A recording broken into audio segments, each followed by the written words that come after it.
নতুন অভিনেতা অভিনেত্রী তাদের অভিনয় সেই তুলনায় অনেক ভালো হয়েছে। ডিরেকশন ভালো, ফটোগ্রাফি ভালো। স্ক্রিনের মধ্যে তার অন্তরালে তো একটা মানুষকে কতটা স্ট্রাগল করতে হয়, দুঃখ কষ্টগুলো। এবং এটা আমরা দেখেছি যে যে একজন ভিলেনের অভিনয় করেন তিনি বাস্তব জীবনে হয়তো একজন খুব ভালো মানুষ।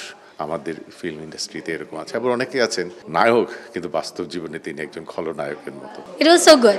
ওর ওই যে গ্রামের দৃশ্য, so I really like the character. So yeah, আমার মনে হয় সবার মনে রাখা উচিত যে যে যেখান থেকে আসে ওই জায়গাটা ভোলা উচিত না। সিনেমাটা বেশ ভালো লাগছে, বিশেষ করে অভিনেতা অভিনেত্রীদের যে কাজ দেখেছি বেশ ভালো ছিল।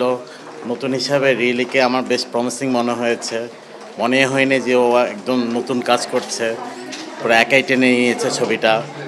আর প্রযোজককেও বলবো বেশ ভালো বাজেট দিয়েছে ছবিটি তৈরি করতে। তো এরকম প্রযোজকরা যদি রেগুলার লগ্নি করে আর এরকম শিল্পীদেরকেও পাশে থাকে তো আশা করি আমাদের সিনেমার সামনে আরও ভালো হবে।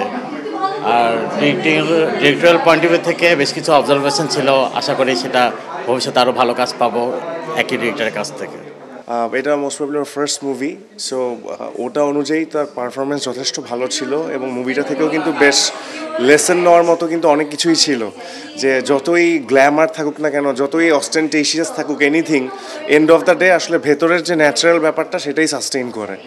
So it was a great movie to watch এবং দর্শকদেরকে বলবো অবশ্যই দেখবেন, বাংলা সিনেমা দেখবেন, বাংলা সিনেমার সাথে থাকবেন। নিউ কামার হিসেবে সে যথেষ্ট ভালো করেছে, আরও ভালো করার স্কোপ আছে। অভিনয়ের ক্ষেত্রে আমি বলবো যে মার্কিং করব না, বাট অ্যাজ এ নিউ কামার, নিউ হিরোইন হিসেবে যথেষ্ট প্রমিজিং লেগেছে আমার কাছে। এবং যদি সেটা কন্টিনিউ করতে পারে ফিউচারে একটা পজিশন সে দিতে পারবে। অনেক ভালো লাগছে, আর মানে রিয়েলিকে নতুন মনেই হয় না, অনেক ভালো অভিনয় করছে আর গল্পটাও খুব সুন্দর ছিল। আমার কাছে অনেক বেশি ভালো লাগছে। 10-এ আমার কাছে 10ই মনে হয়েছে, মানে 10ই দেওয়া যায়। মানে ওকে নতুন মনে হয় না, ওর অভিনয় আমার কাছে মনে হয়েছে যে না, আগে মানে পুরনোই মানে অভিনয় শিখে আসছে এরকম মনে হয়েছে আমার কাছে।